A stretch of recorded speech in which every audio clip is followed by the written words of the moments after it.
À l'occasion du 70e anniversaire de l'exil des républicains espagnols et de la publication du livre La guerre d'Espagne vue de Barcelone, mémoire d'un garde civil républicain de José Colera, nous vous proposons la rediffusion d'une interview diffusée sur la radio béarnaise Radio País de 1986, interview de José Colera sur les conditions d'accueil des réfugiés espagnols en 1939 et sur le camp de Gurs.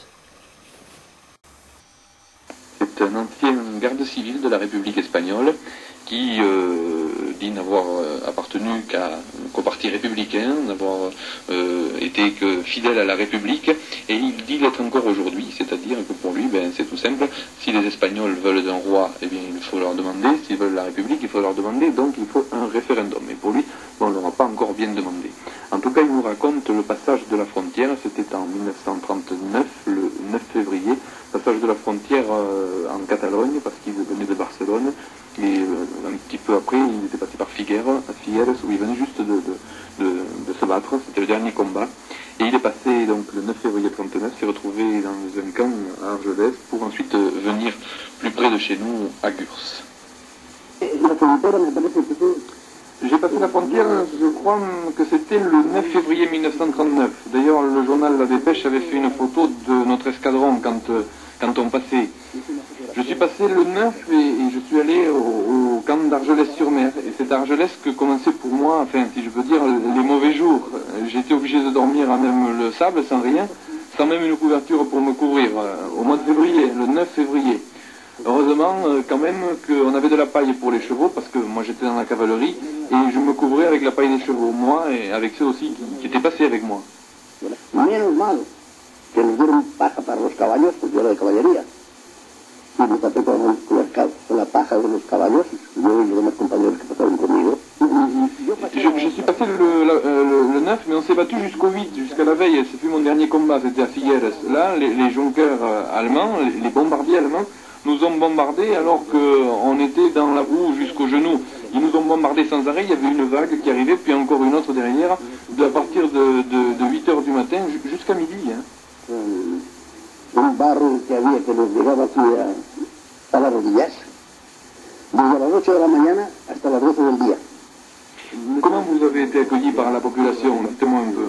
Por ejemplo, la población... Franchement, la population d'Argelès nous accueillait bien. Quand on passait la frontière, dans tous les villages, on était bien accueillis. Je ne peux pas dire du mal du tout de ces gens. Los que pasábamos, la gente nos acogía bien.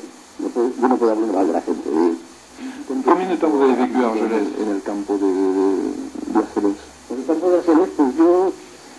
Là, j'y ai vécu jusqu'au début avril de 1939. Et après, je suis arrivé à Gurs parce que les ennemis savaient que j'étais de la Guardia Civile et que j'avais fait mon travail à Barcelone. Et s'ils m'avaient pris, sans aucun doute, ils m'auraient tué de suite, ils m'auraient fusillé. El enemigo sabía que yo era uno de los hombres de la Guardia Civil que había hecho un trabajo en Barcelona. Pues si me cogen a mí, me pusieron enseguida.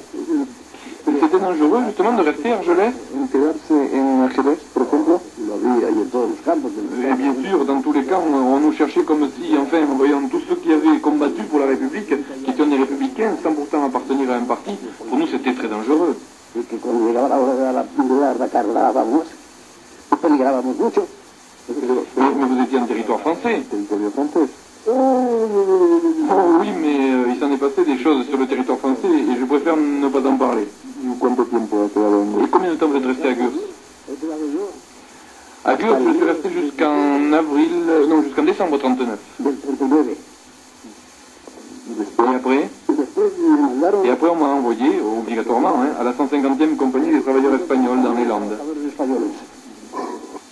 Bueno, comment c'était la vie à Gurs?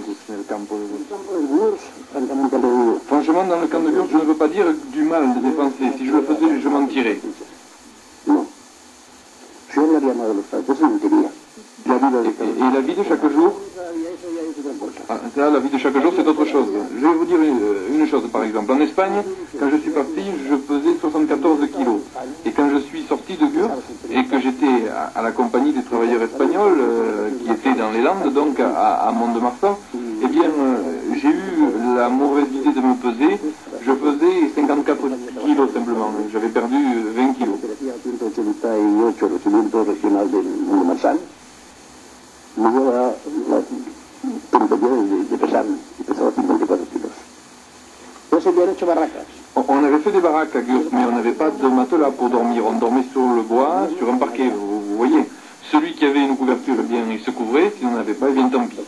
C'était comme si on avait été des gens indésirables, mais ce n'était pas la faute des Français ni de la France, mais plutôt des bandits de l'autre côté. No tienen mantas ni nada para taparlos. Cuando hicieron allí como si fuéramos personas indeseables.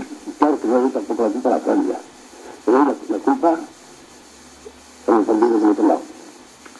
Voilà le témoignage de José Colera qui habite à Jurançon et qui est resté ici et qui continue à penser à tout ça et qui a même écrit, paraît-il, ses mémoires. On ne tient pas à ce que ce soit publié dans l'immédiat, il préfère le garder. Atao donc.